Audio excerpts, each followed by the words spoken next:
Alright, so the goal of this video is to provide an explanation of the linear search algorithm. So I've got an array set up here because the main idea of the linear search is we're going to search an array for an item. In this case, let's say we're searching for the value 9. So the linear search is very straightforward.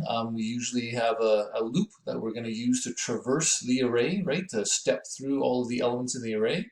And the linear search simply starts at the beginning. Let's say my I variable starts at 0, position 0. And it says, what's at position 0? 2. That's not what I'm looking for. So you don't do anything and you allow the loop to continue. I is now 1. Oh, that's 5. That's not what I'm looking for. Increment I. Nope. Nope. Nope. Yes. And you say, hooray, I found it. And the linear search would return the position where the value was found. So 0, 1, 2, 3, 4, 5. So the index is position 5. It would return 5. Now, what if, say, I was searching for 7? Okay, linear search would start at the beginning, and it would say, okay, no, that's not 7. That's not 7. Hey, there's 7. So even though there's two 7s in the array, it would just find the first one. 0, 1, 2, so it would return position 2 and say, hey, I found the 7 at position 2. Let's say I was searching for 700.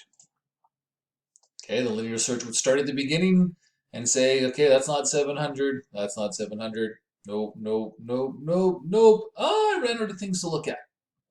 Okay, in this case, what the linear search function would return would be -1. -1 is kind of the key, right? Index started at 0, 0, 1, 2, 3. So -1 is kind of the way to indicate that it was not found. So the linear search will return -1 to show not found. Okay, that's the basics of the linear search. The best case scenario is you find it on the very first element. The worst case scenario is you've got to go through all of the elements to find it. And depending how large your array is, that could be painful. And one advantage though is that the array doesn't have to be sorted. It can be any array of values, and you're just going to check every single value. Okay, that's the basics of the linear search algorithm. I hope that made sense. Take care and see you in the next video.